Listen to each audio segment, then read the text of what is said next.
Olá e boas-vindas a mais uma análise. Bom, vamos mergulhar direto nisso porque o assunto de hoje é para ontem. A gente vai explorar o resumo do artigo 93 que traz à tona um tema que, sinceramente, tem que estar no topo das prioridades de qualquer instituição de ensino moderno.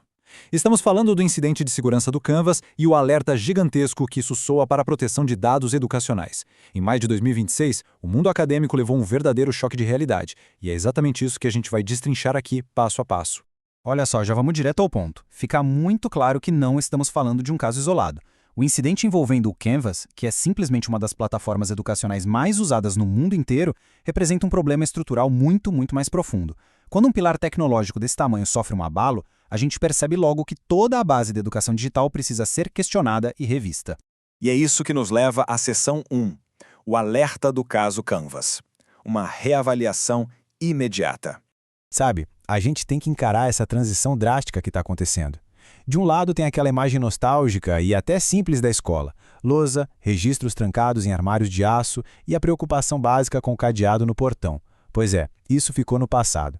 A nossa realidade digital moderna é outra história. A gente está falando de armazenamento em nuvem, APIs, integrações absurdamente complexas com terceiros e bancos de dados gigantescos.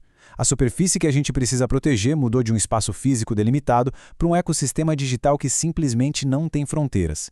O que nos traz a seção 2, o tesouro de dados escolares. Como lidar com informações sensíveis? Quando a gente pensa em dados de escola, o que vem à mente? Aulas e notas, né?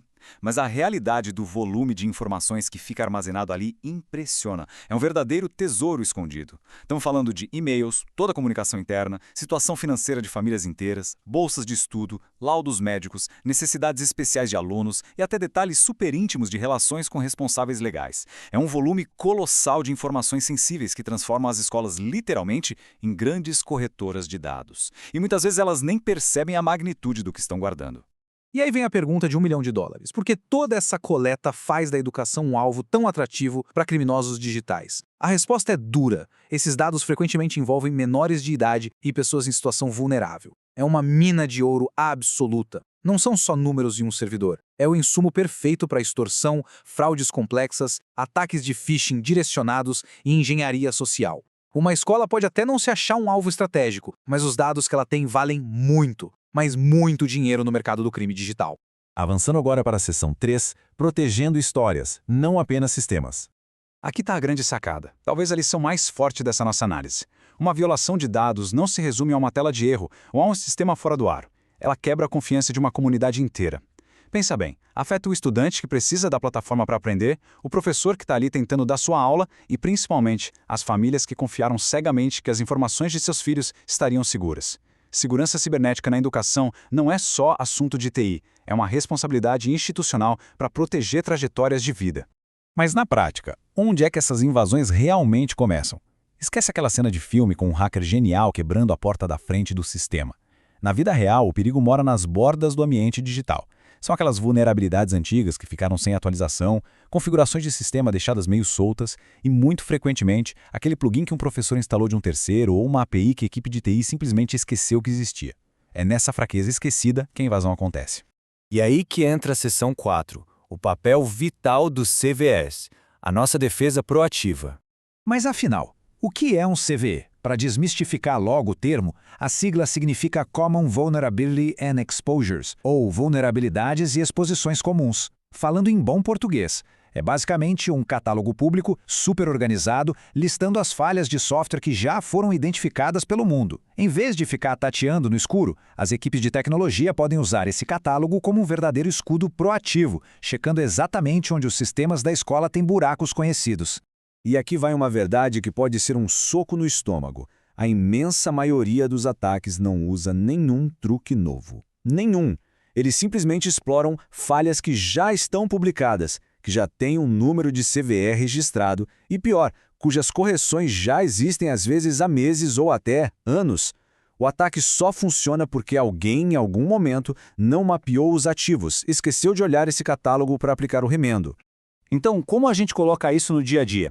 É aqui que entra a rotina de segurança proativa, em 4 passos simples, mas essenciais. Primeiro, inventariar tudo rigorosamente. Se a gente não sabe o que tem, não tem como proteger, certo? Segundo, consultar os CVEs o tempo todo. Terceiro, Aplicar essas atualizações e correções rápido, sem enrolação. E quarto, avaliar o impacto dessas mudanças no ecossistema. Não é para fazer uma auditoria uma vez por ano e esquecer. É um ciclo contínuo, é higiene cibernética na veia. Chegando à nossa seção 5. Escolas como guardiãos de dados. A responsabilidade institucional. Tem uma frase retirada direto do nosso material-fonte que deveria estar estampada na parede de qualquer instituição educacional. A escola não é apenas um local de ensino, é também uma guardiã de dados. Entender isso significa reconhecer de uma vez por todas que lidar com segurança não é um detalhe técnico, um anexo. É um dever central, tão importante quanto a própria pedagogia ensinada ali. E para a escola atuar mesmo como guardiã, a mentalidade precisa mudar. Aquela ideia ultrapassada de perguntar, nós estamos seguros, de forma binária, isso acabou. A abordagem madura que a gente precisa hoje é outra. Nós temos a capacidade de identificar, priorizar e corrigir vulnerabilidades antes que elas causem impacto. A segurança deixa de ser sobre ter uma muralha de ferro impenetrável e passa a ser sobre resiliência e resposta rápida. Tudo isso se resume a um fato inescapável. Segurança não é um estado permanente, é um processo contínuo de redução de risco. A tecnologia não tira férias, novos sistemas são instalados, fornecedores plugam novas ferramentas, novos alunos e professores entram na rede a cada semestre. A cada mínima mudança, o cenário de risco também muda. É por isso que a vigilância tem que ser 24/7, sem baixar a guarda. E para encerrar a análise de hoje, eu deixo uma reflexão profunda para a gente pensar mesmo. Que medidas as instituições modernas estão tomando hoje para garantir que a tecnologia continue sendo uma aliada e não uma porta escancarada para riscos? O caso do Canvas foi um baita sinal de alerta de que cada dado armazenado ali é uma pessoa real. Digitalizar o ensino foi um salto incrível, claro, mas onde a tecnologia toca a vida das pessoas, a responsabilidade e a segurança precisam estar presentes desde o primeiríssimo clique. Fica aí a provocação. É hora de olhar para dentro de casa antes que o próximo alerta dispare.